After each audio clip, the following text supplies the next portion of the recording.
It's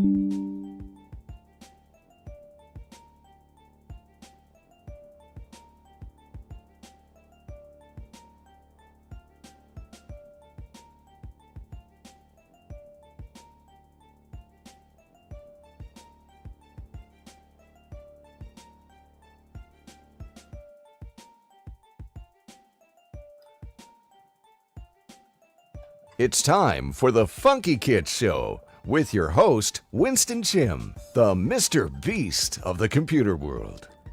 Hey guys, what's up? Welcome to another live show, the Funkykit Show Live. Yes, on this lovely Friday, the 8th of May.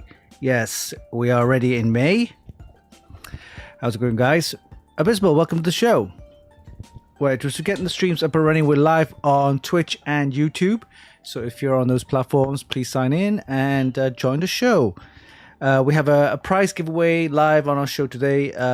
So basically, this motherboard was actually won by Brian P. It was actually mentioned on our website. Unfortunately, he had 7 days to claim his prize, and he didn't. I did send him an email, but we didn't get a reply. So 7 days, and we waited. And did send him a reminder on the 4th day. We still got no reply. So now the prize has been relisted. So basically not relisted. It's going to be given away live on our show today. So we could say thank you to Brian for allowing the prize to be given away on this live show. But yeah, it's in the rules. You know, you got 7 days to claim your prize. We did send him email twice. I checked my spam box. I didn't see anything, I don't think. I'll double check again, make sure. So it'd be Brian, right? Yeah, fortunately he didn't get back to me. Let's have a look. His email. Yeah, let me search his email. I'll search the spam box as well.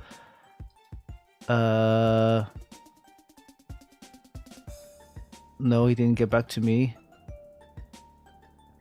I'll just double check the spam box.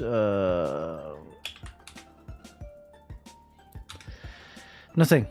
So it will be given away free on our live show today in this week's show. So we'll be doing the ASRock B860 Pro RS Wi-Fi motherboard. So that's what we're going to be giving away today on our live show. Hey, Aries25, welcome to the show. Demi, welcome. Right, well, World Cup is just around the corner. Hi. Are we looking at June? When's the official date of the World Cup? World Cup. Keeps on forgetting. I can't remember if it's July or June. World Cup dates, right? Dates. I think it's in July, right? Yeah, July. So a couple of months, and whoever team you're supporting. I know I've got the Belgian team, but I bought it because it looks good. And I like the Argentina one, but the Belgian one looks okay as well. You would have thought the Germany one looks good, but it was a bit boring. It had a white Adidas logo on the side and the usual German flag. Not flag, it's the Deutsch German football club. And then it's just white stripes, but this one had red stripes. This is the Belgian one. It looks fantastic. I wanted to get the Wales one, but they didn't qualify. So, but anyway, it's nice. And of course, you got the England one as well. All right, well, tell us who you support in the World Cup. All right, so let's have a look at the agenda for this week's show. We have news and updates on our website, of course, at funkykit.com. And then we're going to do a quick look at the MSI Z890 Gaming Plus WiFi6E. Right, so this motherboard, it's meant to be targeted at the budget-friendly, lower-end mainstream market. But it doesn't mean it's like a cheap motherboard. It just means it's a very affordable motherboard, right? So what they've done is they stripped away all the enthusiast features which you don't need really, unless you're an overclocker or a big enthusiast that requires all those features. But for the average gamer, home user, you want kind of like up-to-date hardware. But you don't want to spend too much on the board with all those enthusiast features, which you'll probably never get to use. So a lot of the manufacturers now have produced a lot of the more affordable. I wouldn't say they're low end. They just stripped away all the enthusiast features, so you can get all the just regular features: PCI 5 for your graphics card, PCI Gen 5 for the SSD, and just your usual Wi-Fi. Actually, this one has WiFi6E, which of course brings the cost down because it's not Wi-Fi 7. Wi-Fi 7 a little bit more expensive, but then of course to get the full benefits of Wi-Fi 7, you need a Wi-Fi 7 router, which that is expensive. Wi-Fi 7 router, more than the other Wi-Fi routers, right? So Wi-Fi6E slightly cheaper and works just as well. So by reducing to Wi-Fi6E, you're saving costs there. And also a lot of the high-end motherboards will have Thunderbolt 4 or maybe a USB 4, things like that, which again, unless you buy expensive USB 4 or Thunderbolt devices, you're never ever going to get to use those features, right? So USB 3.2 Gen 1 or 2 is fine. That's okay for most USB devices. So this motherboard has dropped the USB 4 or Thunderbolt in favor of just your regular USB 3. So again, cheaper again. So we'll talk more about that in the show. ASRock has produced a motherboard like that as well, more affordable, stripped away all the enthusiast features. And then of course the MSI has this one here, this Gaming Plus WiFi6E. So let's take a look at that in the show later on. And then of course then we'll show you how to use Rig Builder, our system configurator developed by my brother Yao. It's a fantastic tool for you guys to get prices for Amazon. Currently the tool is a bit flaky at the moment. we're looking into updates on that. So right now I think it's not working 100%, but still we're working on that and see how we can get that fixed up. And of course we have mods of the week taken from our Extreme PC modding group. Most of the entries are coming through from the Thermal Take, the invitational modding competition that they have every year. So all the entries seems to be in, and we'll take a look at some of those as well. We'll take a break after that, and then AMD's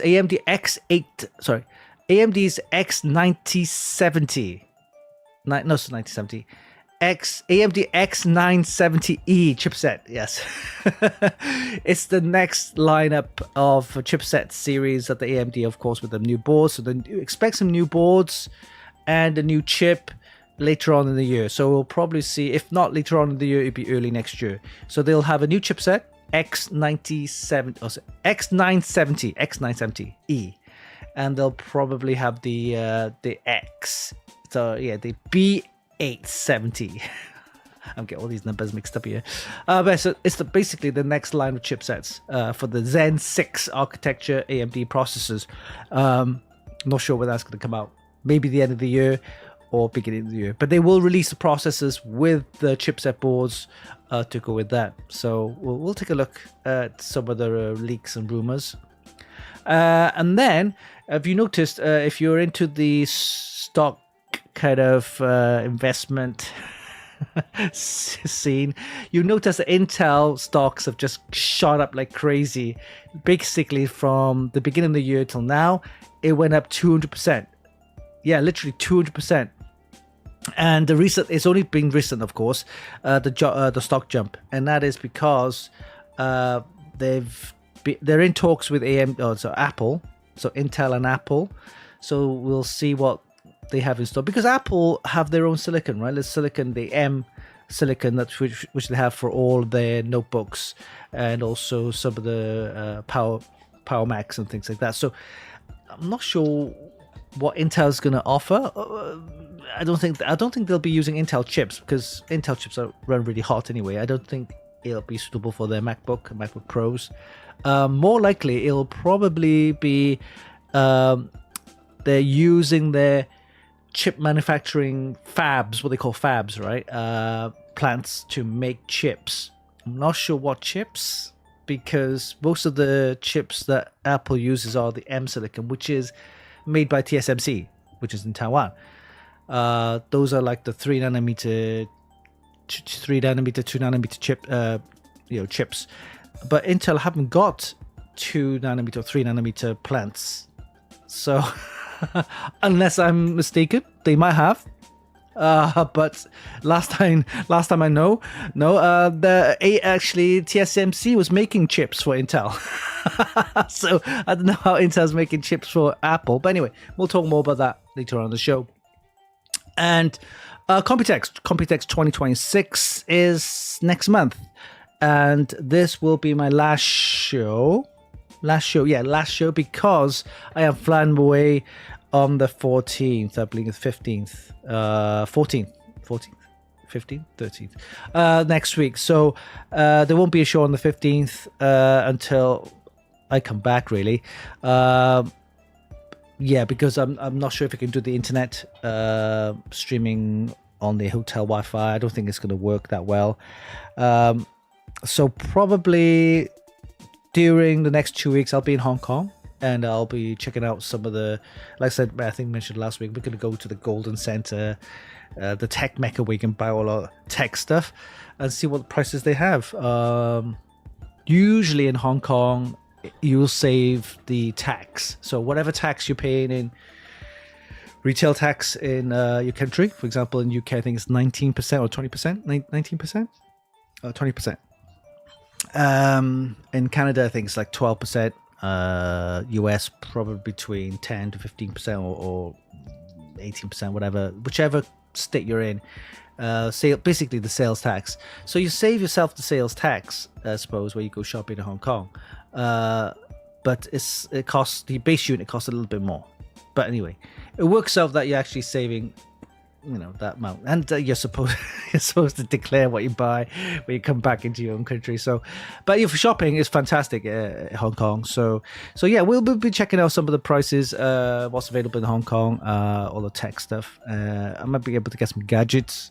Recently, I've noticed there's been a lot of gadgets for phones, like camera gadgets that you can mount onto your phone to give you like extra lenses and different filters.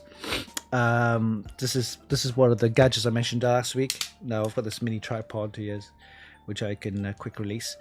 Here you go, and it's got the magnetic, MagSafe. So my phone then clamps like that, and of course you have your light, which is fantastic. So they have loads of these little gadgets, camera gadgets for your phone. So I'll be looking to see what I can get, like lens filters and things like that could make photography on your phone. So this is an iPhone, of course. You have the Samsung phone, so I'll be looking for some Samsung phone gadgets, Samsung phone camera gadgets. Yeah.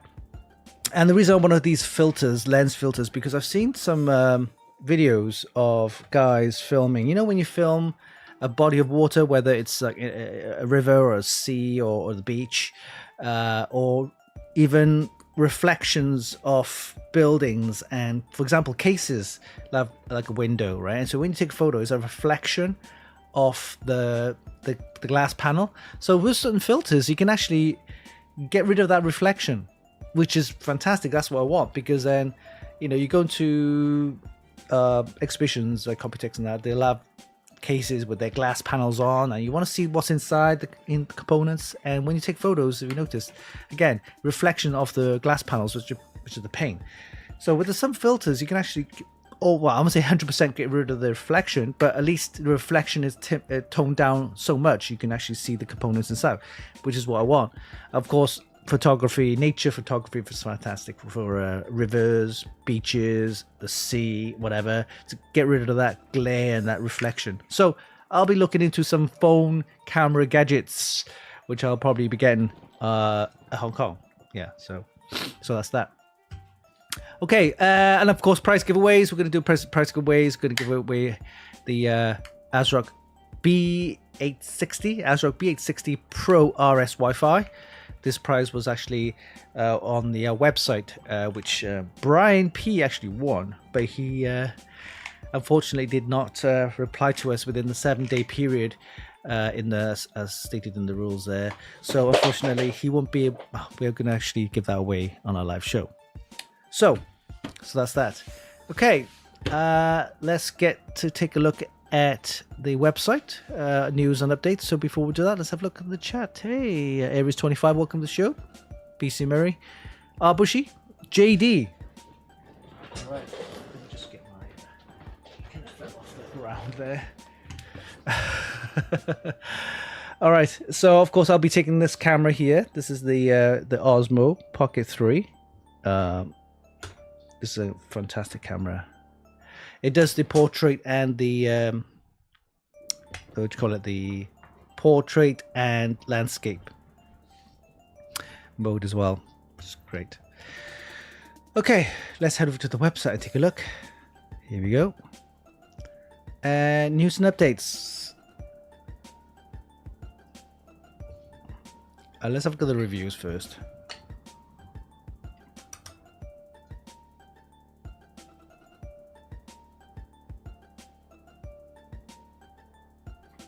Okay, it's loading. Give me a second. There we go. So we have this one here. It's the ASRock Phantom Gaming PG850 PSFX. So it's basically, this is the SFX power supply, compact mini SFX, 850 watts. Pretty powerful for what it is. I do like these SFX power supplies. Fantastic, because of course if you're building a custom PC boarding project and you're using a mini ITX board, a huge power supply would kind of like be kind of missing the point, right? So you need a compact power supply, and this is 80 plus platinum.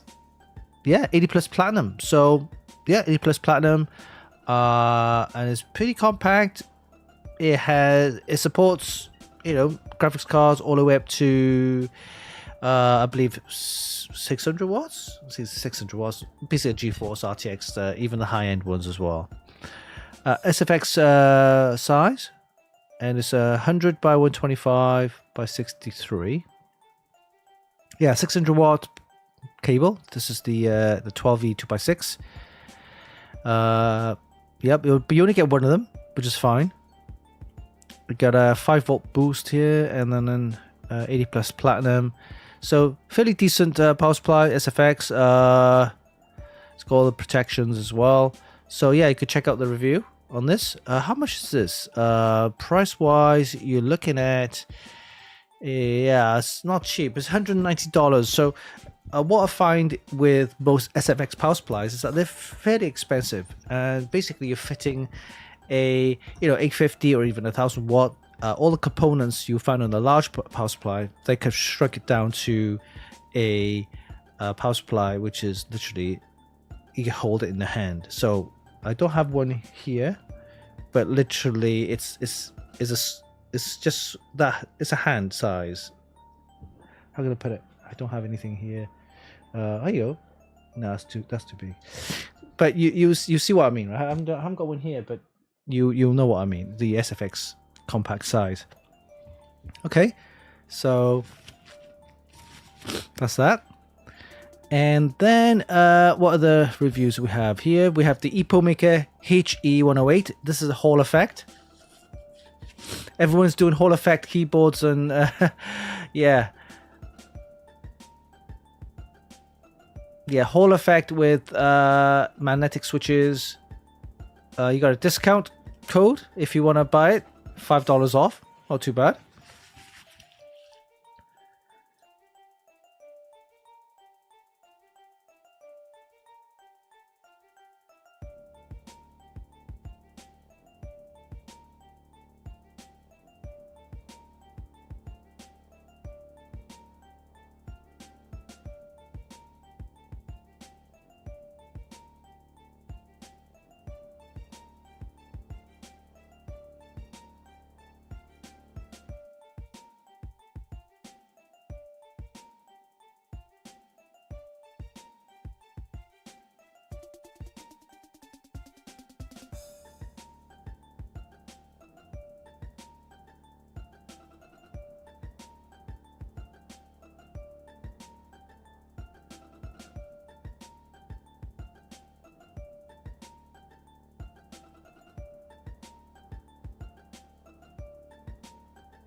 Sorry. Yeah, it was me.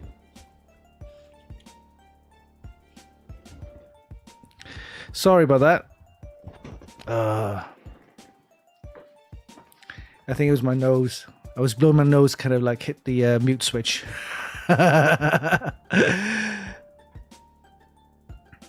Yeah, Hall Effect keyboard. This one, Ep Maker. So yeah, so check it out. Nice keyboard. I do like the keys here, which is nice. The escape key and the enter key. Interesting there. Okay, so just a couple of reviews that we've done in the week. ASRock Phantom Gaming PG850 SFX power supply, the Ep Maker HE108, Hall Effect gaming keyboard, and the MSI Z890 Gaming Plus WiFi6E, which I will be talking to you about because that is the gaming keyboard. The gaming motherboard, which will be featured in our show today. Now, so basically, it's a standalone motherboard with enough features, an affordable price, which is fantastic because especially with PCs now, it's all about affordability and things like that. So this is fairly affordable, and by doing so, MSI have stripped away all the enthusiast features, which you really don't need to get the basic gaming PC up and running. If you want enthusiast features, of course, go for the enthusiast board, right? And I will go through that more detail in a sec. Let's head over the chat and see what's going on here. Hey, Trick True, Sascott, welcome to the show. Tel Aviv. Gian Pak. Or Gian Pak. Gian Pak. All right. Okay, so before we go to the motherboard review, I want to play the video. So let me switch over. This is a video short. I didn't do a full 10-minute video. I don't think there's a need for it because this motherboard is basically just an entry-level gaming motherboard with enough features to get you going. And there's nothing, I would say, any features that stand out like an enthusiast motherboard. So basically, it's a kind of affordable entry gaming motherboard. So have a look at the video short, and I'll go through some of the features in the review in a sec. Okay, let me switch over and take a look at this. I need to grab this and mute that a second. Here we go, and then take a look at this, and then just press play. What if I told you you really can afford to build your own PC with the MSI Z890 Gaming Plus WiFi6 motherboard? This motherboard features Intel Z890 chipset and supports all of the latest Core Ultra processors, including the recently launched 200S Plus CPUs, which is perfect for gaming and AI workloads. It's equipped with a 14+1+1 dual rail power system with 55 amps Dr. Moss on a 6-layer PCB made with server-grade materials. It comes with 4 DDR5 DIMM slots supporting both XMP and Expo memory modules with speeds of the DDR5 9200+. Expansion slots include one PCI 5x16 slot with Steel Armor 2, two PCI 4x16 slot, and one PCI 4x1 slot. For storage, you get a total of 4 SATA ports, one PCI 5 M.2 slot, and 3 PCI 4 M.2 slot for SSDs. Other features include the Easy M.2 Shield Frozer 2 for easy DIY, and PCIe supplemental power for adding extra GPUs used during AI computing and gaming. You get plenty of connectivity with a total of 17 USB ports. There's also a flash BIOS button, a retro PS2 connector, USB 3.2 Type-C, more USB Type-A ports, a 5 gigabit LAN, and WiFi6E support. By removing Thunderbolt 4 and switching over to WiFi6E, it makes this motherboard more affordable without compromising performance. Let us know what you think in the comments. Give us a like, a share, and follow for more. What if I told you? Okay, so what do you think, guys? It's a fairly decent board. It's got enough features. So let's take a look at the review. Here we go. And it retails. This is the old. I would say the older. This is the previous model, and the previous model had Wi-Fi 7 and Thunderbolt 4, and that's $209. Okay, so with this one, with the no Thunderbolt 4, Wi-Fi6E, which is the the lower model, this will cost probably around about 160-ish, maybe 170, 160.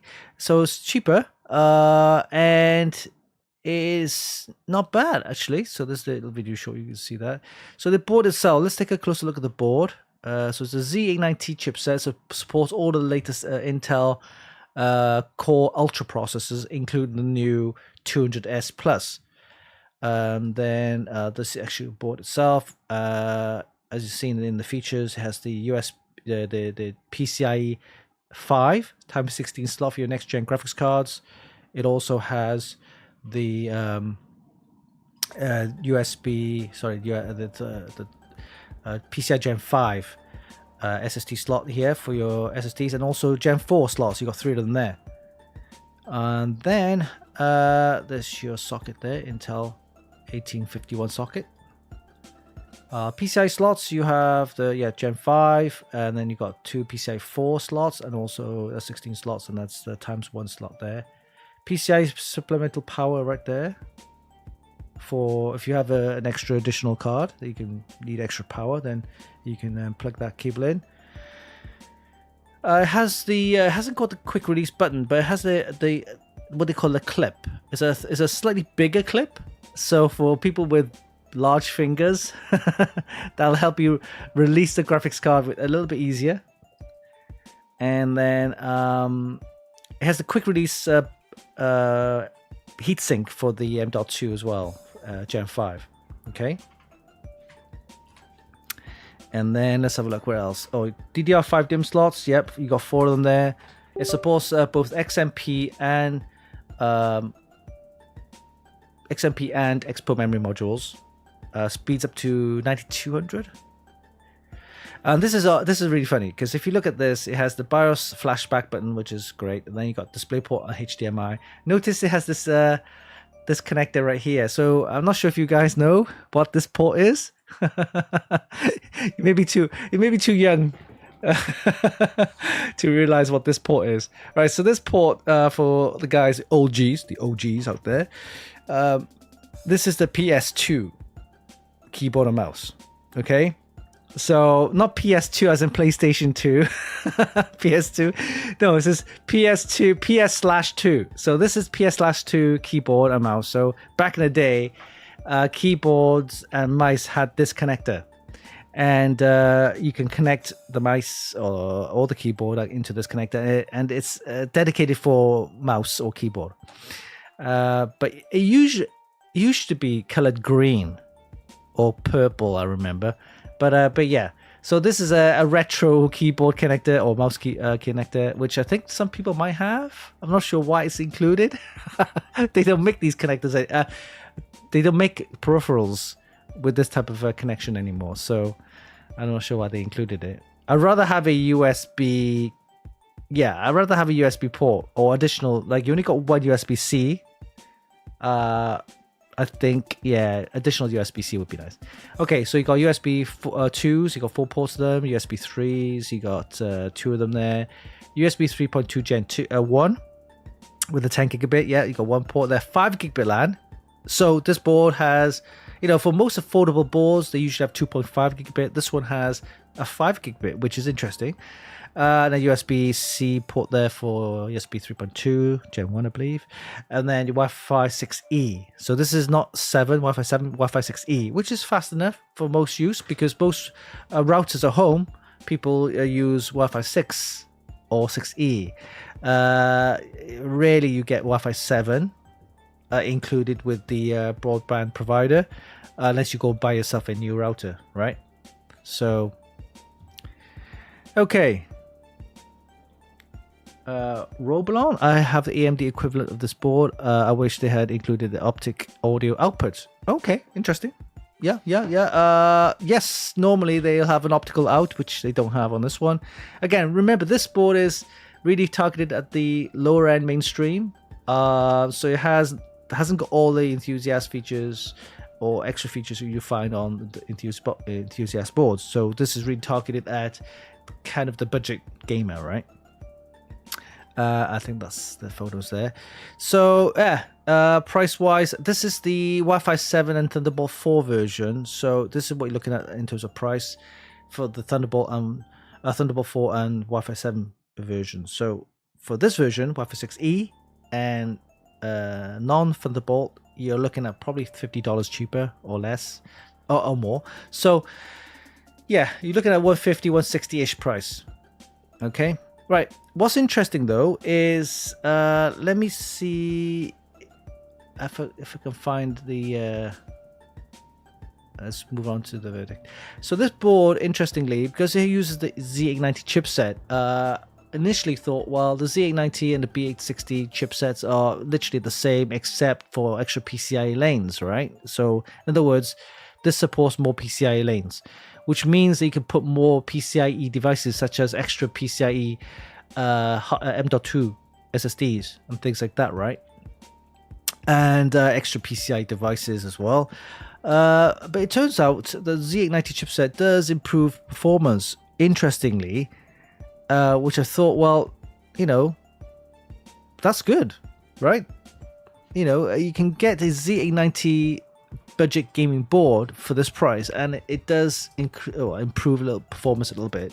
And what you'll find is this is the Procyon or UL's Procyon editing benchmark, and this was the AI computer vision benchmark. Windows, the vision, AI vision computer benchmark. So this is more AI focused. And for AI driven, this is what MSI have been trying to push as well. So their products are now more AI focused and more AI driven, which means you can actually install, say, for example, language models. What's the biggest trend now? Is that OpenClaw? Yeah, OpenClaw and things like that. And it will help. I won't say it will help, but the board supports that kind of AI readiness, so we can install like language models and OpenClaw and other things, which for this test it just tells you that you can do some AI stuff on there. And the score on this one is 218. If you look at some of the benchmarks we've done previously for other boards, and this is tested on a Ultra 7, so Intel Core Ultra 7 270K, which I thought will be a lower result or lower score. It turns out to be up there with the 285. So that's interesting. So you're pairing this motherboard with a lower spec chip, which is a new one anyway. So it's a newer 200S Plus chip, and you can almost get the same performance as a Ultra 9 285. So not bad. So yeah, go and check out the review on this. I do like this product because it's affordable, and you can, it's got enough features to get you going. Decent gaming board for the price, and of course the Z890 chipset, which you can of course get yourself a nice powerful chip. Even the Ultra 7 270K, which pairs well with this board as well. So not bad. So the MSI Z890 Gaming Plus Wi-Fi6E.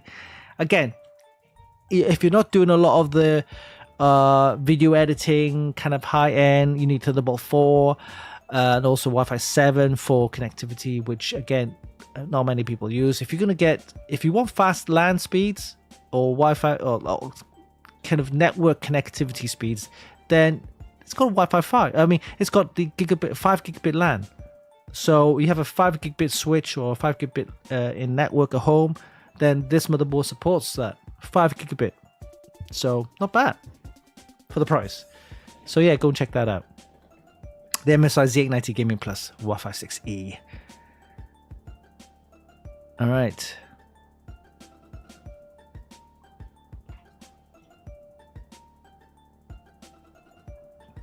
Okay, so again, more reviews for next week. Go and check it out. We have more keyboards, more mice, and I think we have a board or some sort next week.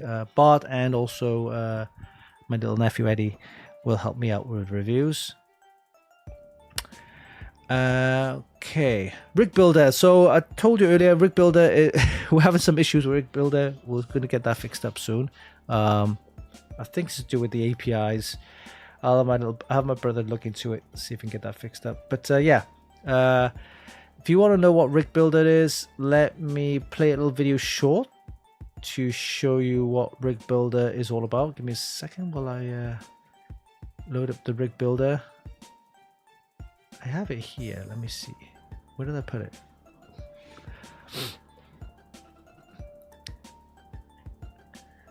Oh yeah. Yeah, it's on their website. There we go. So let me show you. So yeah, head over to the website, go to the shop area here. You can see Rig Builder, PC Builder, Rig Builder. So it loads up this page here, and basically is all you need to do is select the budget and then select a processor. Okay, Intel, AMD, NVIDIA, or AMD graphics card, and hit the submit button. And what will happen is it will go to Amazon. It'll fetch the prices based on your budget of all the components you need to build up a PC. You get a selection of 5 to choose from, and once you're happy with that list, you just hit the submit button and away you go. But yeah, let's play the video. You'll know how to use it then. Okay, let me go ahead and hit the play. So picture this, you've just learned how to build a PC after months of research, and you're ready to build your dream PC based on the budget that you have in mind. So where do you begin? Choosing the right parts for your PC build can be really daunting, especially when there's hundreds of brands and numerous models out there. And this is where Rig Builder comes in. It's our system configurator developed by Flex Studios, giving you the best prices from Amazon.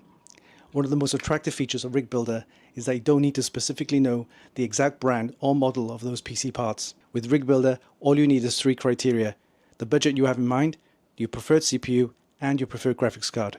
Once you've entered your preferences and hit the submit button, Rig Builder will then go to Amazon to compile a list of 5 products from each category that will best match your criteria. You can now select an item from that list, and once you're happy with that choice, hit the Buy All button, where it will take you to a summary page of all the items you've selected. And when you're ready to buy, just add the cart to proceed to the Amazon checkout. I know, you don't have to buy from Amazon, but at least to give you an idea of what you can get based on your budget. You can give Rig Builder a try at funkykit.com/rigbuilder. We hope Rig Builder will make the process of buying PC parts much easier. It's free to use and is available in all countries where Amazon is supported. Thanks for listening, and don't forget to visit our website at funkykit.com for more news, reviews, and hot tips.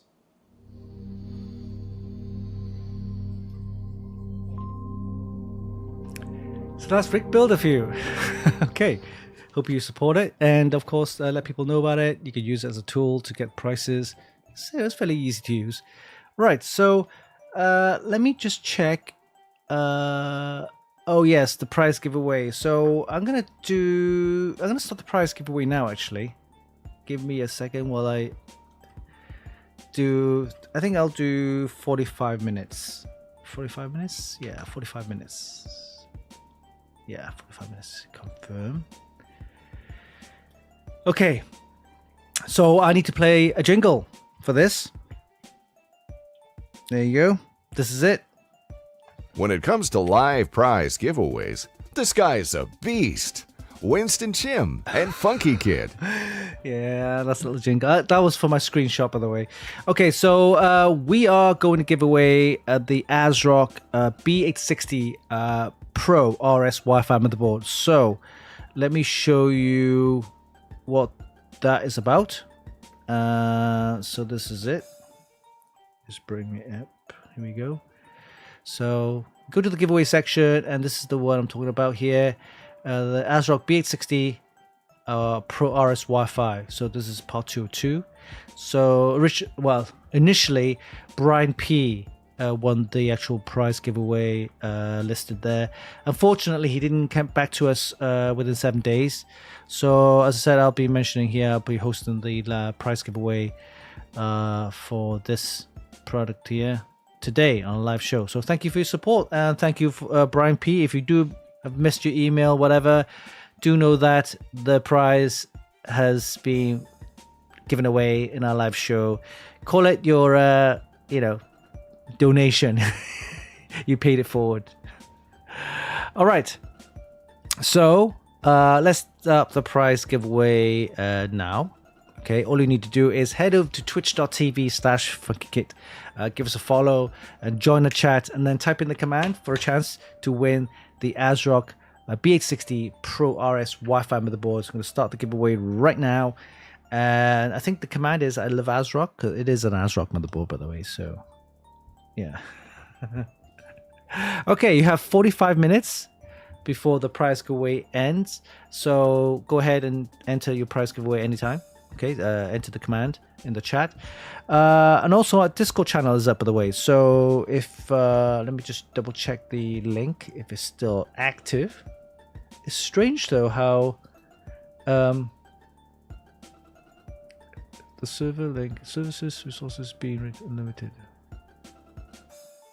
Okay, not sure.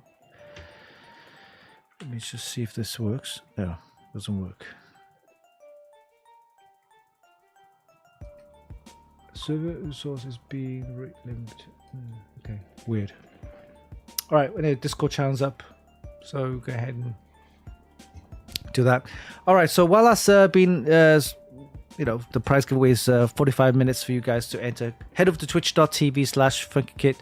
Again, give us a follow and then type in the command for a chance to win the ASRock B860 RS Pro Wi-Fi motherboard. Okay. And tell you more a little bit about the motherboard. Here we go. Let me just hit that. So what does this motherboard feature? It features the B860 chipset. It has the Wi-Fi6E, I believe, for the Wi-Fi6E. It's got 2.5 gigabit LAN, a load of USB connections, which is fantastic. DDR5 RAM support. It supports PCIe Gen 5. Slot for 16 slot for your SSD for your graphics card, and also PCI Gen 4 for your SSD. So it hasn't got Gen 5 for your SSD, it got Gen 4, which is plenty enough, because you don't really need a Gen 5 unless you're doing some really heavy-handed video editing, that kind of stuff, heavy photoshopping, and then you need a fast SSD, right? But PCI Gen 4 is fine, and you're getting good 7,000 read-to-write speeds. Gen 4 is fine. It's got Gen 4 SSD, M.2 SSD slots, and Gen 5 16 slot for your graphics card, which is more than enough. Okay, pretty standard heat sinks here. DDR5 slots for your RAM, Wi-Fi6E. And let's have a look at the ports. Here we go. He's got Wi-Fi6E connections here to HDMI, DisplayPort, USB-C 3.2. Yeah, USB 3.2. 2.5 gigabit LAN, normal standard USB 3, and more USB 2s here. So yeah, not bad. So we're giving one of these away live on our show, thanks to Brian P. So while that's happening, we've got probably 40 minutes now. Let's move on to our next part, which is the jingle right here. It's time for Funkykit's Mods Mod of the Week. Mods of the Week, taken from our Extreme PC Model Room XPCM. So let's head over there and take a look at some of the mods which have been floating around. Let's refresh this page. Here we go. Let's take a look. Okay, so we have this one. Oh, this one I saw earlier. This is built by this username called Available Pickle 603. It's using EK parts. So this is a wall-mounted PC. It's huge. All right. I think it's got like two separate parts. So you got the motherboard component side, and then moving over to the other side is the cooling, which is, I think he has 3 420 radiators. Is it 420? Yeah, it's the long one, the big one. And it's got 3 of them there. Look at the fans. It's got 12 and the 2 is like 14. Probably more fans are up there. It's got a distro plate there with a pump, 2 pumps. Wow. And then you have a GPU water block, CPU water block. Yeah, this is what it looks like. That's just crazy. Look at this. 3 420 radiators. That's a bit too much, don't you think? I don't think. No, sorry, they're not 420. They're 480s. So it's a 360 plus another 120. Yeah, 480s. It's got 3 480 radiators there with 12 fans. That's nuts. And they have another one over there. It's a 240 with some fans there. That's crazy. It's a bit over the top, I think. Rattle says he changed the power distribution contract before finishing it. Okay, that's crazy. So this as a rate, I would rate this. I'm not a big fan of like having two separate parts to build, like the cooling system separate to the actual PC. Just kind of like weird. But anyway, decently built. It's got the the part of the hardest part. Well, I would say hardest part. What part of the planning of building a water-cooled custom PC is that you need to know where the flow tubing is going to be. You need a diagram to lay out how it's going to look. So of course you need some planning. It looks like he's done a pretty well planned kind of. So I would probably give this an 8. It's an 8. I would say an 8. Yeah. Okay. These are the parts. So it's got what appears to be these what do you call it? Boards which you get from IKEA, I guess. Whatever. Yeah, I think they're just boards, or wooden boards you can get for whether it's a table, whatever. But he's just actually mounted it there, like that. That's how he mounted it. Yeah, he's done some. Of course, removed all the components and then put a water block and everything in. Yeah. I'll probably give this an 8. I'm not a big fan of two separate kind of. But yeah, I'll probably give it an 8 for this one. All right, moving on. This lime green, interesting coolant color. It's not often you see something like this. Bit of soft tubing, a bit of hard tubing. That loop right there is a hard tube loop, which is interesting, right there. And they got a bit of soft tubing right there. Lime green coolant. I guess not everyone's favorite color, but it looks interesting. A bit odd having this radiator at the bottom right there, and you've got these fans, which is kind of blocking the airflow for your graphics card. So not ideal. Not really ideal. This is kind of, I think it's the thermal take. Oh, no. It's got the NZXT there. It's the NZXT. Is that next? No, it's an NZXT board, I believe. But you got the water block right there with the LCD. Yeah, it's a thermal take water block with LCD. It's an NZXT board, I believe. Yeah. I'll probably give this a 6.5, 7. 7. I'll give it a 7. Yeah. Actually, no, 6.5. And the reason why is because the radiator at the bottom is just blocking the airflow for your graphics card, so it's not going to be good. Yeah. So that's that. All right, next up. Oh, by the way, you need to watch this. This is the part 1 of our giveaway series. I'll tell you more about the prize giveaways, the new ones, later on. Okay, so this is the Dragon Ball Z themed build. I do like this. I like the way that the dragon scales. See the dragon scales at the bottom right there? That looks really good. And this dragon, right? So this dragon right here is actually 3D printed out, like sticking out. I'll show you what I mean, in this angle right here. Look at that. So you got like the dragon, and it's got this nice swerving curve to the body, and it's coming out of the glass panel. Yeah. So this is a glass panel, right, guys? You can see where the dragon gets cut right here, and it stuck it on the other side of the window. So that looks pretty good. And of course you got the dragon scales, which is nice, and these Dragon Ball kind of marbles, which adds to the effect. Really nice. And you got Goku sitting in the cloud there. Even the graphics card is got a nice shroud, which is nice. And it's got the cube. I think it's called the Mind Cube, Thermaltake Mind Cube all-in-one cooler, with the LCD screens, and that looks good, especially when you have the Dragon Ball, probably animated GIF right there. This is fantastic. I'm gonna give this a 9. I love it. The design, the colors, the dragon sticking out the window, which looks really nice.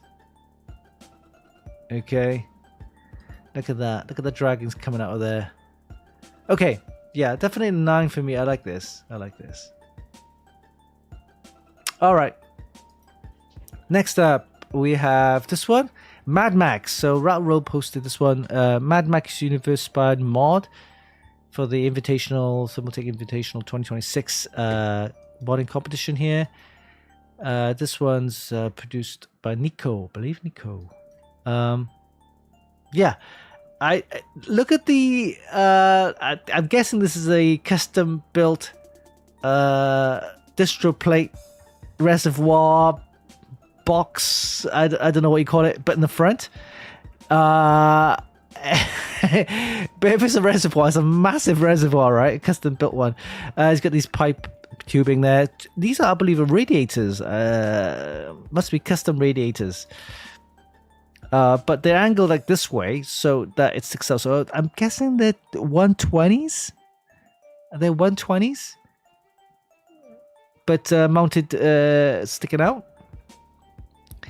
But what you have to look at it is the case itself. The case itself is got this like rust patina kind of like effect to the case. How he done it with the color, the scheme and everything. How you put the colors on. It's pretty good. But yeah, this looks like a custom distro plate thing in the front there. It looks good. Yeah, see that detail? Look at the bullet there. Okay, I'm not sure if it's a real bullet, but these bullet holes as well, and it's got this rust kind of effect. Look at that. That's a mod. That's a nice mod. So what do you think, guys? I'm gonna give this I'm gonna give this an 8.5, because I do like the theme, and it seems to go with everything else. And once the LCD comes on, it'd be nice to put some kind of the Mad Max stuff on there. Mad Max, or whether it's Mad Max or whether it's the cyber steampunk stuff, that'd be nice. Okay, so yeah, 8.5 for me. Dorian gives it a 3. He doesn't like it. Okay. All right, so this one is from Liquid House. It's the EXO case that they designed and produced. So Liquid House, yeah. So if you look at this, what I like about this is that from this angle, it looks like a standard case, which it is. Of course, you got the board on this side right there. You can see the distro plates, the reservoir kind of on the top there, GP water block, and also, of course, the radiator on this side right here. So, and you can see all the components, right, and everything, which is good. And what happens is when you put this on the side, so this is the back of it, you got the you got these foot there, right? What these foot? Well, if you look at this angle right here now, you put the actual case on the side. Now it's become a desktop. What I like about this is that you can use this as a test bench, which I think is fantastic because I'll show you my test bench. When I put it on the side like that, it just doesn't fit. It doesn't fit. But this one looks fantastic. It's a proper case, but also doubles as a test bench. Okay, you got the radiator there, the front. You got the reservoir on the side. You got the board, of course, open frame, bare board, which you can then put all your components on, test each component or whatever. This is what X970E.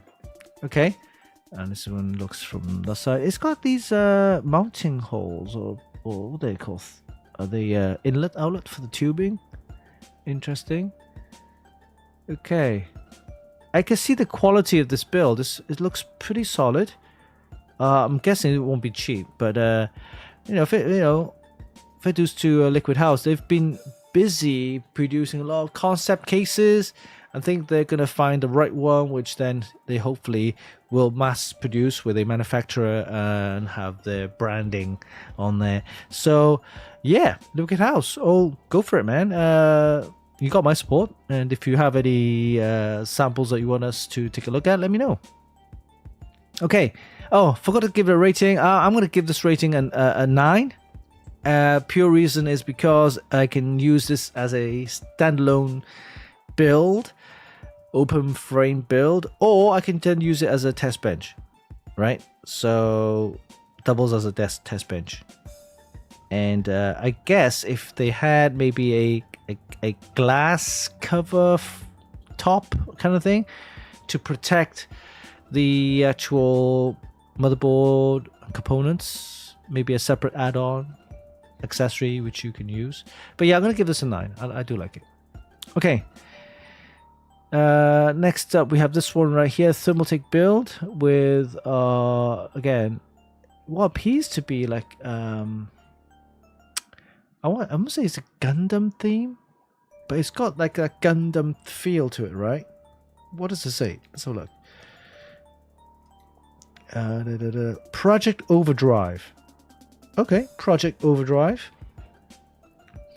The reservoir looks pretty decent with the orange coolant. This is from the side. So, it's got rid of the front. So the main kind of the feature that you're looking at is this reservoir with the orange coolant. It's got some nice paintwork on there. Okay, I'm not sure what these are. Air vents, kind of keep area clear. Okay. The graphics card has got this, of course, vertical GPU mount with an angle, so it's at a 45-degree angle. Okay, very simple loop, so nothing crazy. Radiator at the top, goes into the CPU, comes out the CPU, goes back into the reservoir, and then into the radiator at the top there. So simple loop, nothing crazy. Color scheme matches with the theme. So yeah, what is that? Are they guns? It's not part of the robot. Okay, well, yeah, Thermaltake Invitational build. Yeah, I'll probably give this a 7.5, maybe 8. Yeah, 7.5. All right, next up. This one from Jason Ballock. So he has been producing a lot of these kind of wooden accent PCs. So PCs with a little bit of wood in there, just make it look kind of got that nice wooden feel to it. This was a Montech case, Sky 3. All right, so air cooler, and you got the RG graphics card, I believe, in there, maybe in there. Okay. It's got this GeForce RTX, yeah.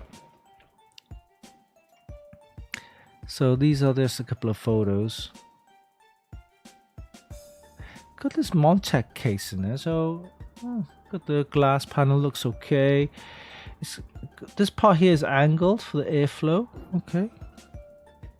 Nothing spectacular about the case. It's just kind of pretty much standard there. Oh, I know. It's got this glass or maybe acrylic or glass lighting effect at the bottom right here. So it looks like it's got a light bar at the bottom. But apart from that, pretty much standard build with a bit of wooden kind of plates stuck on to the case. You could actually, carve your own or laser cut your own wooden designs on there. So I'm just going to give this 7 or maybe 7.5, maybe 7. Yeah. But I tell you what, I'll give more marks if it was, custom loop with the tube and everything. But right now, yeah, 7, 7.5. All right. Next up, this one's not finished yet. Project Fukitsuna Shiro, Sinister White. Okay. Right, well, it's not ready yet, so we'll see once it's built. Okay, so this is a video kind of posted on Gigabyte's feed, but also on Snacksan, which is Sarah Carlos. So she's actually, I'm not sure if it actually built this whole thing, but this project, which I think is a collaboration, and yeah, you can see she's doing it all. Fantastic. Took a while, probably, but it looks good. Looks fantastic. So this, if I can see all the pictures, of course, got the wooden accents. She's doing some tube bending there. Fantastic. That's a lot of work. And it looks very expensive with all the PC components, the fittings and everything. This thing, look at it. Look at this. I won't play it because of the music and it's too loud and everything. That looks fantastic, guys. Not cheap to build, and it probably took a lot of time. There's a lot of like wooden work, woodwork on there. Look at the fittings. Look at that. This, my friend, is gonna give it a 9.5, easy a 10, I think. It's so much work. So much work. Yeah. I'll give it a 9 for this one. All right. That's just a picture there. There's my little reel. We saw this last week. Yeah, we saw this last week. Okay, that is pretty much it for this week. Mods of the week.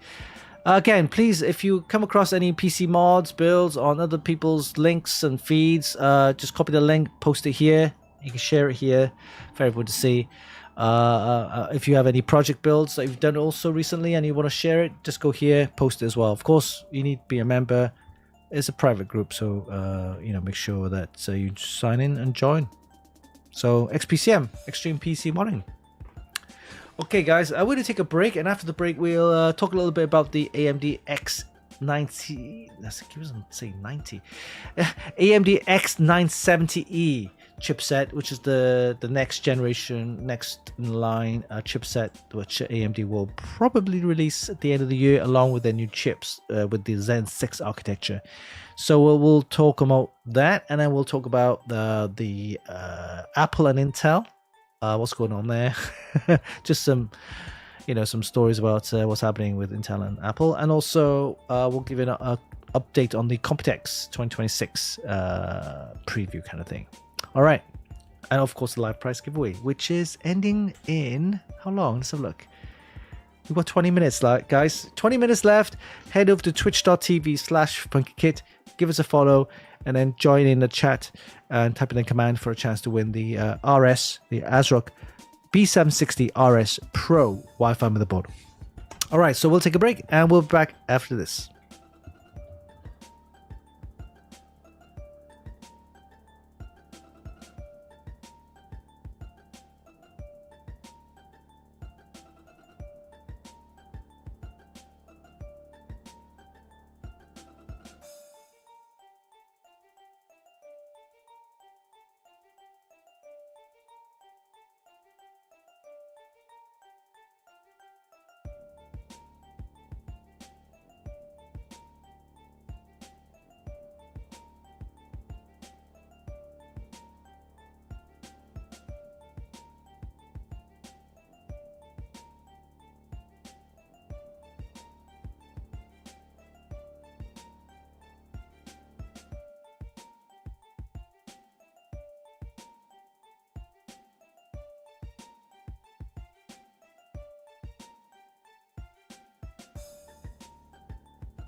Hey, sorry guys. I kind of like lost track of time. I thought, hold on, isn't there something I need to get back to? Yeah, it's the Funkykit Show with your host Uncle Winston. How's it going, guys? Yes, live show, and we have a prize giveaway happening right now. Head over to twitch.tv/Funkykit and give us a follow, and then type in the command for a chance to win the ASRock B760 RS Pro RS motherboard. All right, so yeah, right, okay. we are back. Okay, so while that's happening, I think we have, let's have a look, how many minutes left? We have about 8 minutes left. So make sure you enter the prize giveaway right now on a live show.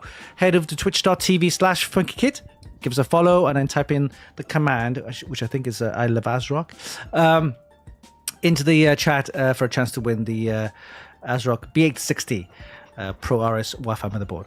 All right. Get back to the agenda. Yes, the AMD X970E chipset. So there was some leaks happening. I said leaks. Some rumors and leaks.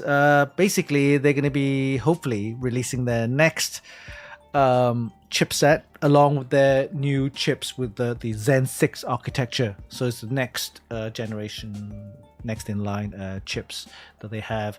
So let's take a look. So here we go.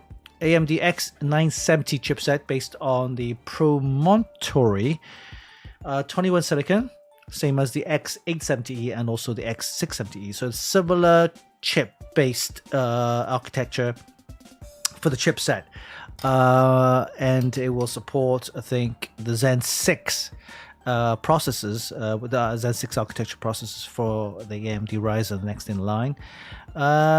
Anything else? Expo 1.2 standard for overclocking DDR5 RAM. Supports CU DIMMs and CAM memory modules. Okay, so supports high DRAM clock speeds, tighter timings, and native support for CU DIMMs and CAM memory. Okay, so the chipset. So the next gen Ryzen Olympic Ridge will use a 4nm foundry. Okay, 4 nanometers. What's the current one? The 7 nanometers, right? Was it? Oh, sorry, is it 5 nanometers? I keep on forgetting. So 4 nanometer based chip, probably made by TSMC. No charts of performance increase or anything like that. We don't know. It's of course it's still leaks. We'll know more about it when AMD releases more information about it. But yeah, so the next 900 series chipset will be, of course, the X970E and probably the B960 or 950, they call it, right? Maybe. Supporting the next gen AMD Ryzen processors with the Zen 6 architecture. Will it have 3D V cache built in? Maybe the high-end chips will have it. The more kind of entry-level, lower-end chips will probably will probably not have the 3D V cache.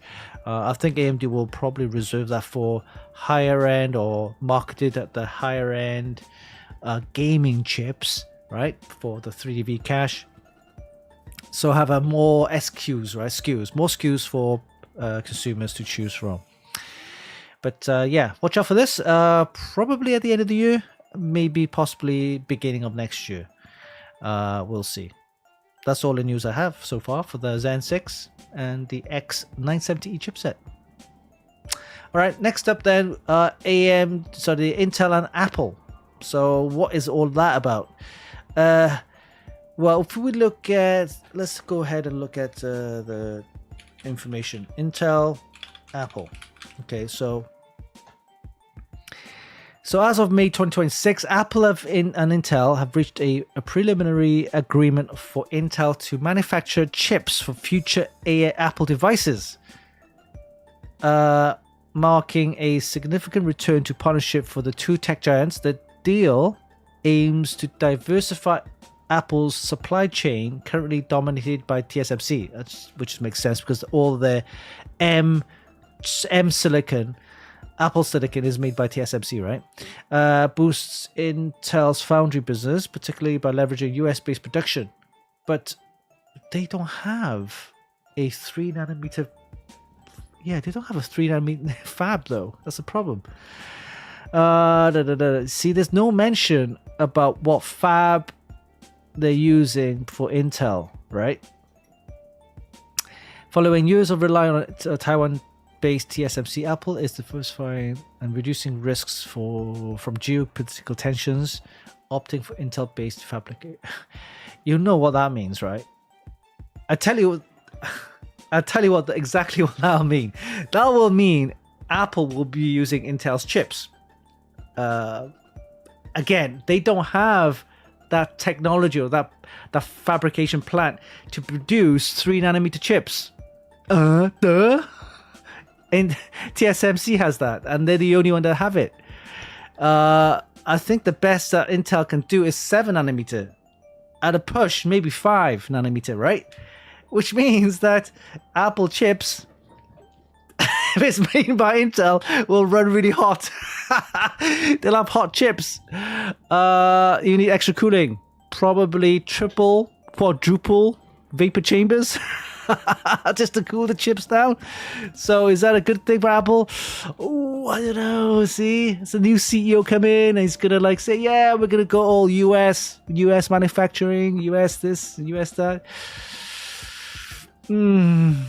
Big question mark there.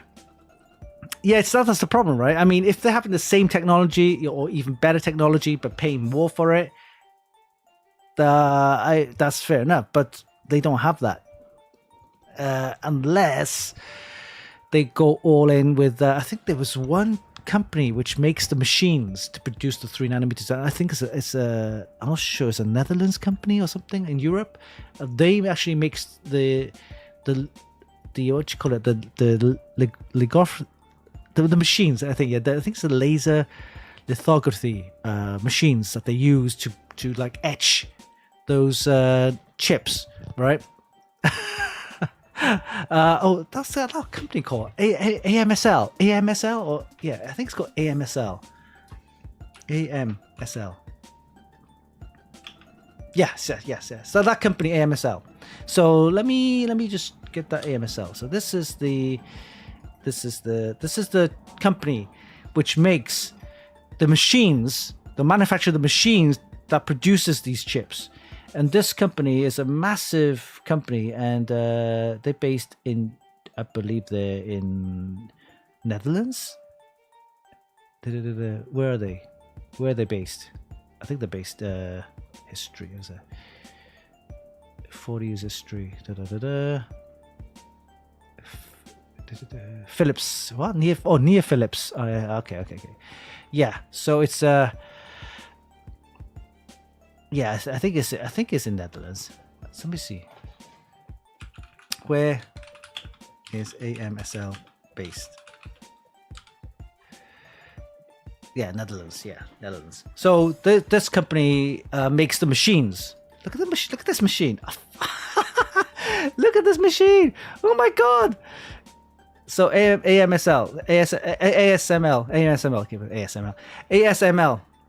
This company makes the machines that produces these chips, and TSMC has probably got a bunch of these machines making these chips. They don't. ASML don't make the chip itself. They make the machines for TSMC to produce the chips. So unless Intel have actually managed to buy a bunch of the ASML machines to produce the chips, which I didn't hear anything about, then I guess possibly Intel might invest and buy a machine from ASML to produce these chips. If they do, then you can produce 3 nanometer chips in the US, I guess, and that's where Apple could be heading towards. I guess it makes sense. It reduced the risks of what you mentioned earlier, the geopolitical and all that kind of stuff, and it reduces the import tariffs, right?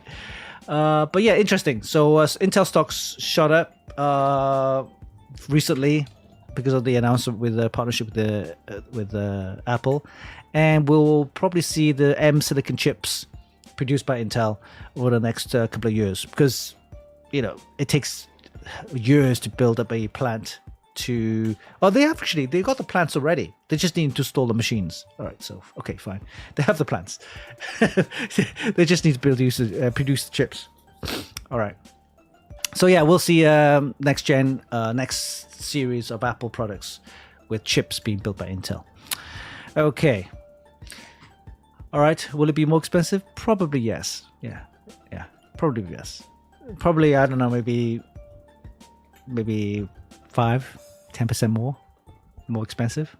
But you are guaranteed a product which is made in the US, I guess. And is there better silicon? I don't know. All right. Okay, so next part is the Computex update. So as you know, I'm going to Computex beginning of June, but I am leaving next week to go to Hong Kong for 2 weeks. And I mentioned earlier, I will go to the tech haven, the Mecca of tech in Hong Kong, where I will be checking out some of the shops and also the prices, what's current the prices in Hong Kong. And again, some gadgets, some phone camera gadgets, and see what other gadgets they have. I think I might get a TV box. They're a big trend. So for those guys who don't know what TV boxes, it's one of those IPTV units which you can watch different channels. For example, I'm originally from the UK, so I do miss my BBC channels. This TV stuff there, and by getting this IPTV box, I can then watch those British channels, which, kind of helps me kind of like, if I'm feeling a bit homesick and I watch a bit of EastEnders, yeah, that's what I need. So yeah, TV box. I think they have new ones every year, so I'm going to check out this one. This one has sports, things like that. So it's not technically legal, right? So it's and of course copyright infringement. I'm not I don't condone it or anything like that, but it's available. I mean, it's the same as some of the streaming channels you can get, which you can search online. You can get some free streaming channels. Do some research, you'll find some. But yeah, I want to get this TV box because I can then program my own interface. There's different ones you can download, which you can actually stream using the media box. So if you have a NAS drive, for example, with a bunch of movies on there, you can stream that as well using this TV box. So yeah, TV box, photo camera, photo gadgets, and see what other stuff they have there as well. Shooty balls for educational purposes. Yep, that's definitely that's one of the ones. That's one of the terms I use for the educational purposes. VPN streaming, yes. I do that now and again. What I find with VPN is that sometimes it tends to be choppy. Depends on which connection I'm connecting to. So. And also certain devices, streaming services do detect the VPN, and then they think, but yeah, generally VPN does seem to work okay. Yeah, I'm using the NordVPN, by the way, so they're not too, they're okay. They're not too bad. Not too bad. Okay.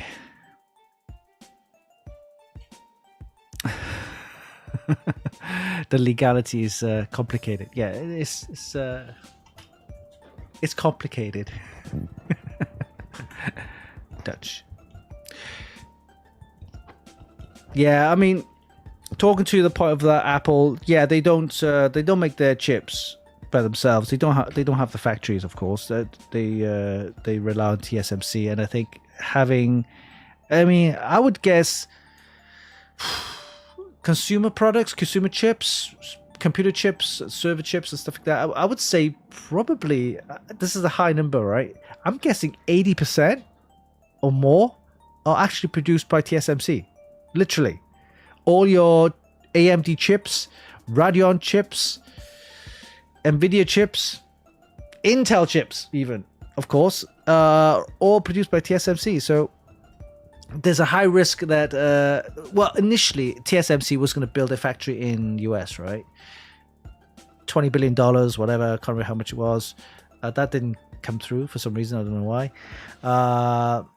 And Intel's fabrication plants, they don't have the machines, the technology to produce these chips yet. I think the fastest or the lowest that they have is 7 nanometer, I think. Or 10 nanometers, 7 at a push. Really high failure rates, and that's why they couldn't do it. But TSMC can, because they invested and they probably bought a bunch of ASML machines to do that. And this is what Intel needs to do, because I think Intel never really wanted to buy someone else's machines to do it. They think, we could build our own machine to do this. But, in today's competition, in today's economy, then if you can't build one better, then buy one. Anyway, that's very more in depth, which I'm not going to talk about because I'm not an expert on that kind of stuff. But I can see where it's heading. Okay, the prize giveaway. Let's have a look. Where we at? I think it's ended. Has it ended? It looks like the prize giveaway has ended. Okay. So let's. We have 46. We have 46 entrants. Okay, let me copy these names in, and I will put it into the wheel decide. Oh, this is fun. Okay, 46 entrants. Wow. Thank you guys for participating. And since this is a it has 46 entrants, I will do a 46-second spin. 46 second spin. Now, yeah, it's going to be a long spin, 46 seconds. Wow, okay. There's a lot of... here you go, just putting these names in. Give me a second. We'll decide.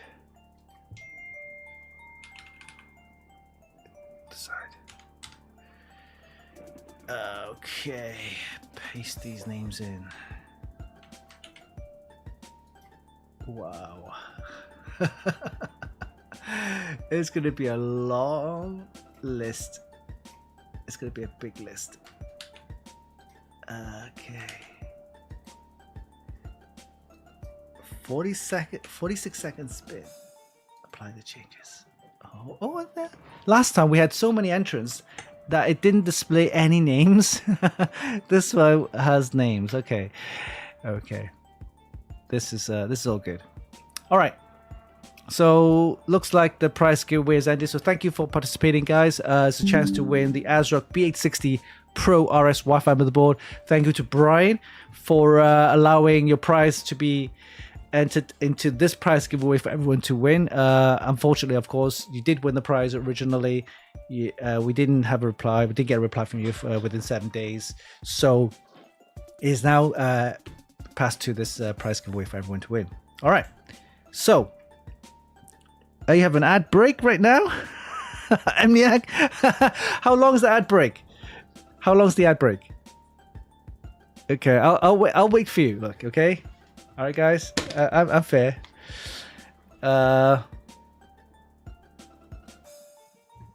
Yeah, I'll wait for you. Oh, it's ended. Okay. Okay. I'm not sure if Streamlabs using AI to figure out. Hey, this guy's doing the prize giveaway. Let's hit the break. Let's hit an ad. St. George, great. No one is close to ASML except maybe China dumping money into the project. Frankly, yeah, I guess. Yeah, I think the thing is with the China is I don't think they're really into I'm not sure. Well, it's like that with any country, right? Sabotage and all that kind of stuff. But anyway, if you know, with the Chinese, they love making money. They love making money. Anything with money, they love, right? It's a culture thing. Make money, lots of money, and whatever there's a possibility to make money, they'll make money. So that's the thing. Okay, right. So all your names in it. 46 entrants. So thank you for participating. And we are going to the wheel decide right now. Okay, here we go. And it's got a 46-second spin, right? And I'm gonna count down to 5, and then we're gonna hit the wheel. Are you ready, guys? Here we go. Fingers crossed. Okay. You ready? Let's hit the wheel. Where's my little There you go. Countdown. Here we go. 5, 4, 3, 2, 1. And we have a 46-second spin, so it's going to be a long spin. Okay, let that spin for 46 seconds. All right. Let's go. Oh, it's slowing down now. Slowing down now. Oh no, it hasn't. It's slowing down now. 46 seconds, and the winner of the ASRock BX60 Pro RS Wi-Fi motherboard is going to be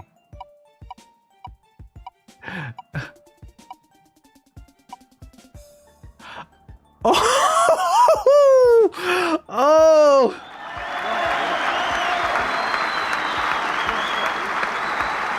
Abysmal. Congrats, well done. Oh, Space Coin was so close too. Oh, that's so crazy. Congrats to Abysmal. Make sure you take the screenshot, send me your full name, shipping address, and telephone number to media@funkykit.com. Okay? Congrats to Abysmal. That was crazy. That was so close. All right, screenshot.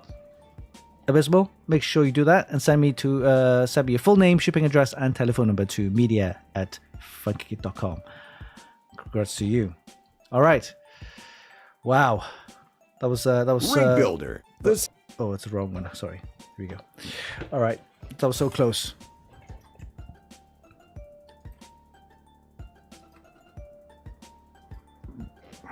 Okay.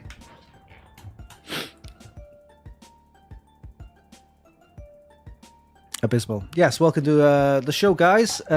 We see there's a lot of viewers. Did you guys just join for the prize giveaway? But anyway, please visit our website at funkykit.com for lots of news, reviews, and hot tips. And of course, follow us on Instagram. Lots of prize giveaways there. And talking about other prize giveaways, we have plenty. Okay, so if you missed on this one, don't worry. We have plenty of prize giveaways. You just need to head over to our website, which I will show you what we have to give away for this month of May. Okay, so all you need to do is head over to the website, give to the giveaway section right here. We have this one. This is another giveaway from ASRock. This is the ASRock B850 Riptide Wi-Fi motherboard. This is part 1 of 2. So this is the first one. The part 2 will be in June. This will, of course, just to celebrate May. I think for most countries is Mother's Day, right? So yeah, Mother's Day. Yeah, the ASRock B850 Riptide Wi-Fi motherboard is a Phantom Gaming edition, of course. Very, very nice motherboard. It's got nice features. It's got Wi-Fi 6 or Wi-Fi 7. Wi-Fi 7. Okay, Wi-Fi 7, 2.5 gigabit LAN, load of USB ports, USB PCI Gen 5. Yeah, for your SSD. SSD. Which one has it got? Yes. Got Gen 5 for your SSD. PCI 516 slot for your graphics card. Supports all the latest Ryzen 7000, 8000, and 9000 series, including the X3D V cache. It's a decent board. Look at the connections at the back here. Oh, SPDIF, guys. The digital optical out. So this one includes it. USB-C ports. Yes. A lot of features. Nice features. quick release for your M.2 quick release heatsink for M.2 SSD. This is the button, push button for your graphics card. So it's got a easier, larger clip for your graphics card. It's easier to remove. So yeah, nice board. Phantom Gaming B850 Riptide Wi-Fi motherboard. So I got one of these to give away. All you need to do is visit the page right here. Let me just show you. Let me just click that here so you can go ahead and enter. Yeah, enter via Gleam, and then go back to the reel, Instagram reel, then comment hashtag ASRock giveaway May 2026. Tag 2 friends, like and share. Of course, make sure you follow us on Instagram, subscribe to our YouTube channel, things like that. The closing date is on 31st of May, so you have some time there until the end of the month for that to enter. Okay, this is the first one. The second one here is the the MSI B760M Project Zero. So this is a Project Zero motherboard with the connectors on the reverse side of the board. Supports Intel Core i series. All right, so the i5, the i3 if you want, but yeah, i5, i7, and i9 chips. So there's the 14th gen, by the way. So it does support the 13th gen and 12th gen. Okay, so this is the previous generation of Intel chips, which are still being sold, and they are very, very capable. You know, you don't have to go through. This is the 1700 socket, by the way, so you don't have to get the Core Ultra for that. In fact, the Core i series still very affordable, and this one allows you, of course, you got the DDR5 DIMM slots for your RAM up to 7800. It has the USB connections, DisplayPort, USB-C, Wi-Fi6E. 2.5 gigabit LAN, and also has the optical out. So for people who wants that, it's already included. So yeah, it's not a bad board. It is reverse connectors, so make sure you have a case that supports the reverse connector boards. You can see the connectors right here at the back there. But it's a micro ATX board, which I think is fine because you don't, not a lot of people use extra PCIe devices unless you have some special needs kind of for that purpose. But it has one 16-time slot for your graphics card, an additional 16 slot at the bottom right there, a 1-time slot near there. It has PCI Gen 5 or Gen 4? Gen 4, I believe. Gen 4. Where's the specs? Yeah, the specs. Gen 4. Yeah, PCI 5 graphics card slot, Type 16 slot, and PCI Gen 4 for your SSD slot. So it's decent enough, and it's good for building systems and that. So these are the two we got prize giveaway right there on our website. Same thing, all you need to do is visit our page right here, go through the Gleam entry requests, and then go back to the Instagram reel, comment hashtag MSI giveaway May 2026, and tag 2 friends. Okay, share, of course, and like. So yeah, got 2 prize giveaways right now on May: the ASRock B850 Riptide Wi-Fi motherboard, and also the MSI B760M Project Zero motherboard. So 2 on our website right now. Okay, all right.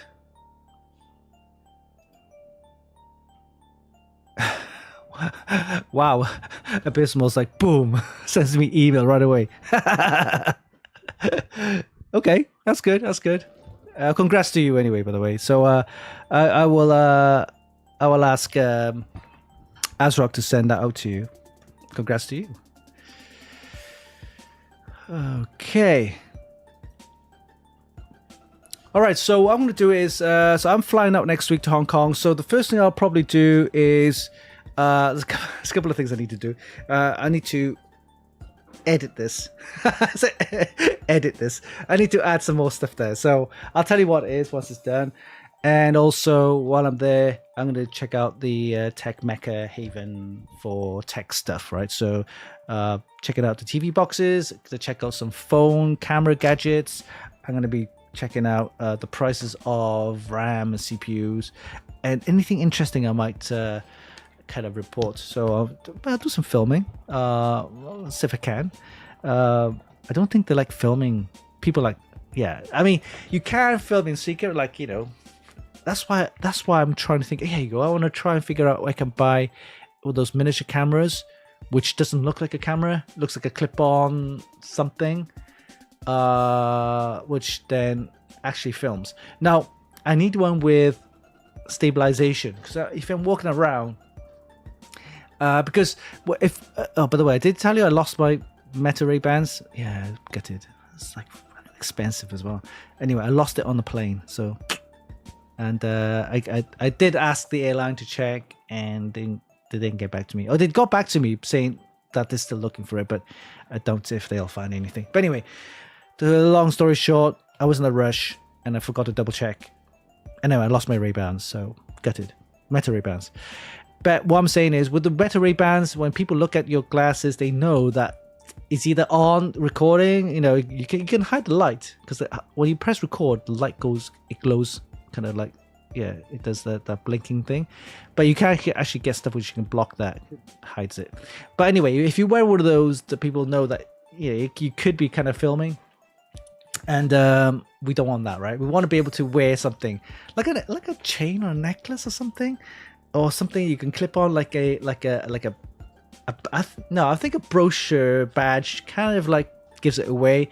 If we wear a necklace, I suppose, but it's actually a camera of some sort, maybe. But I'm figuring a way where you might be able to get a gadget which you can clip on, and it films, right? You know, and it has no blinking light, right? The only way you can find out is when you have it links up to your app, for example, and it shows you it's actually recording. That'd be good. That means I could walk into, you know, places. No, I mean, yeah, I mean, recording for content producing, right? Purposes only. So, like, for example, going to like the shop where I can actually film without them going all funny, because sometimes they don't like people filming, and a couple of reasons is because the prices that they have may be a bit too competitive with another shop, for example, and or they might sell grey imports, right? Which are not illegal, but they don't have the warranties or anything like that with it. That's, for example, they could sell something, same product, which maybe $20, $30, $40 cheaper, but the warranty won't be local. In other words, they call it international warranty, which, for example, if that product was meant for, say, Japan, it's sold in Hong Kong. If something goes wrong with it, you can't get it repaired or have it warranted in Hong Kong. You have to get back to Japan. So that's where, you know, grey imports, how you know how grey imports work anyway. But I'm just saying. So they sell a lot of grey imports, you know, cheaper pricing, which if you're okay with it, for example, this right here, this Shure mic right here, I bought it in Hong Kong. I did. It turned out to be about exactly $30 or $40 cheaper. So nothing wrong with it. It's not fake or a dodgy or a clone or a copy or a counterfeit. It's just that it's a grey import. So I believe it is Japan version. Meant to be for the Japanese market, but it somehow ended up in Hong Kong, and of course the warranty is not covered in Hong Kong. So if it breaks, it doesn't even have international warranty. So I have to send it back to Japan if I want to get this fixed, and or if there are any audio technical shops out there which can fix this, then let me know. But so far, these mics are solid, pretty solid. Yeah. True. It's okay to film, but not secretly. Yeah, I guess. Yeah, I mean, you ask permission. You say, yeah, I'm filming for content. Generally, they're okay with it. Yeah. So, but what I'm saying is, I don't want to be, for example, walking around the street with my gimbal, right? So, but if I'm walking along the street, I just switch it on, you know.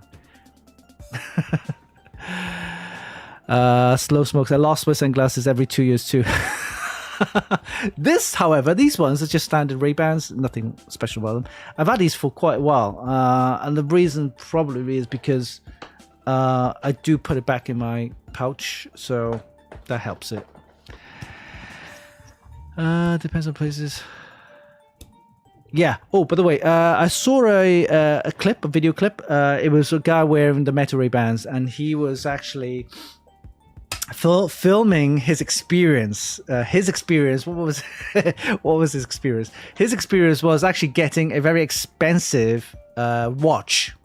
So he's in a jeweler's jewelry place, selling all these nice jewelry, and he was selecting I think it was I can't remember which watch was it. Probably AP or one of those expensive ones, right? And he had the Meta Ray-Bans on, and he says, one of the salesperson, the security guard, a big guy, came over. Says, "Is that a camera?"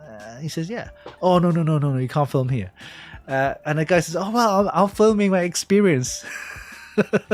You're buying a $50,000 or $100,000 watch, right? Thinking, I want to film my experience, my point of view, first person kind of experience. And no, you can't film me here. I can understand why. You have a jewelry place, right, with lots of expensive jewelry, like jewelry, rings, necklaces, watches, and if you're filming, you're looking at the exits, right, and the camera points. So it makes sense you can't film in it. It's like filming in a bank, I guess. Yeah, you can go to the bank and say, "Yeah, I'm filming my experience of actually putting a check-in, into the counter." Want to see where safe is, right? Let's see. Mondo Blasto, see if you can never get a Bluetooth earbuds. I've lost my ear. Yeah, actually, I've actually been quite good with the earbuds. I haven't actually lost them. I've had the Apple AirPods. They're not too bad. But I heard the Galaxy Pods are quite good as well now.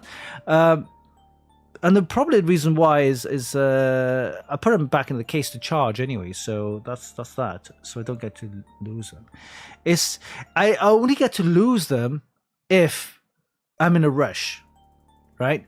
So the last big thing I've lost was actually a Samsung phone. It was the S9, I believe, back then. So I got it brand new. Had it for about a week. Then I was on the bus. I think public transport bus and that. And you know how sometimes you just kind of nod off, like on the bus. You're kind of like half asleep, and then you realize you suddenly you get jolted. I think, oh, that's my bus next stop. Oh my god! You press the button, and you're rushing down through the bus because you're sitting near the back. You got to get up. You got to go through the crowd, and I think I left because I remember I left the phone on the bus. That's it. Because you're in a rush, you forget to check. So there's my the same thing happened with my Meta Ray-Bans. So basically, I was lounging around at the gate, and I was lounging around at the gate because I knew I had it on. I was wearing them because I went to the washroom, toilet, kind of do my thing, come out. I am sure because then I took them off just to clean them, and then I must have put them back into the case or something, and then you're lounging around, and then suddenly the speaker comes on and says, customer blah blah blah, last call, and you realize it's your name. I'm like, oh shit! You get up, you jump off, and you go straight to the gate, the counter, and of course you didn't double check. So that's the lesson I took, right? So when you're in a rush, double check everything, your bag, your sitting area. So get up, look at your seat, do a 360 before you rush off, because that's it. Once you're off, that's gone.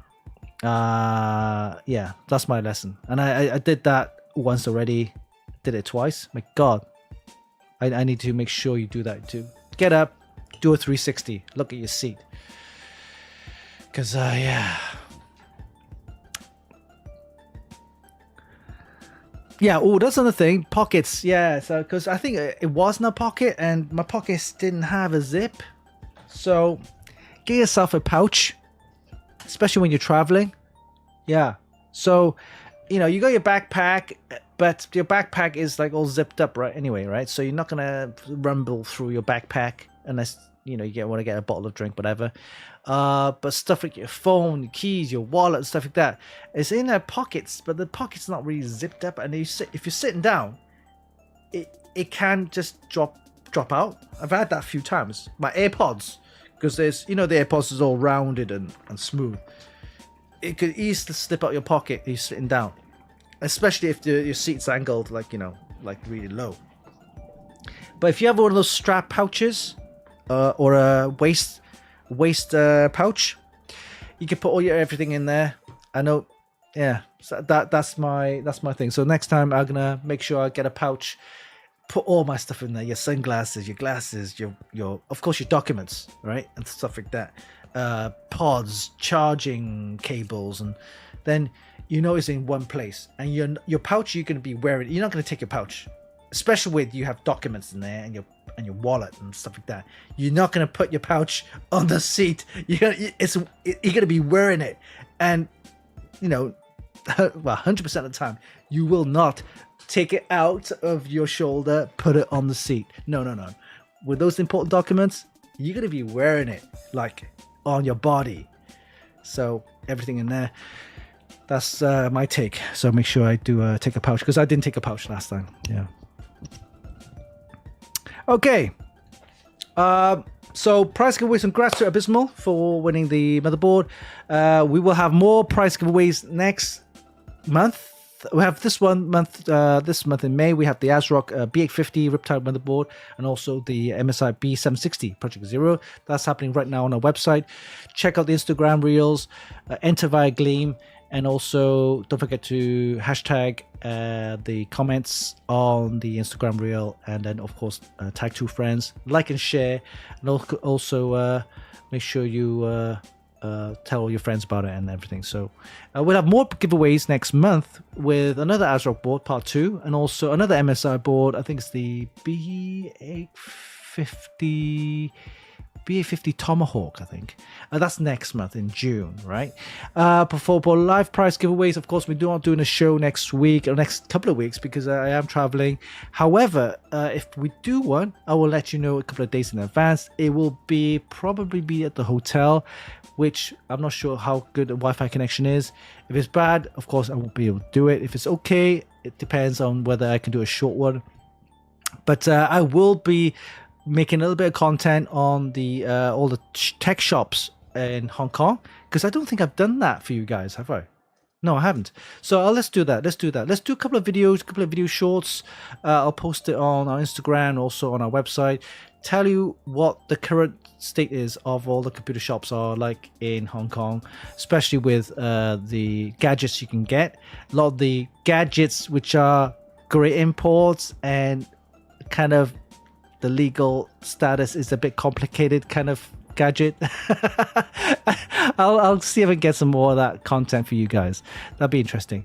And of course, Computex in beginning of June. Can't wait. We'll have tons of content. We're already booked up with a lot of the big vendors, including Asus, ASRock, MSI, Gigabyte, and all those. And we'll see what new stuff we'll have at Computex. Probably a lot of the AI stuff and the more affordable products for the next PC builder. Like, you want to be able to build an affordable PC, we need affordable parts. Right now, RAM's a bit and graphics card. SSDs are a bit pricey too. Talking about SSDs, yeah. So we'll see. But I can't wait until we get there. We will have lots of news contents over to on our website, so make sure you tune in for that. All right, guys. Thanks for joining the show. Again, it's been a pleasure. Watch out for more content on our website, and you will get updates from me via Instagram, via the Facebook posts and also X as well. And I'll give you more of the raw content on Hong Kong about all these gadgets I'll be getting. Until then, stay safe. Have a great weekend. This is Uncle Winston for the Funkykit Show Live. And we will be back after Computex for some great content. Until then, see you soon. Bye-bye.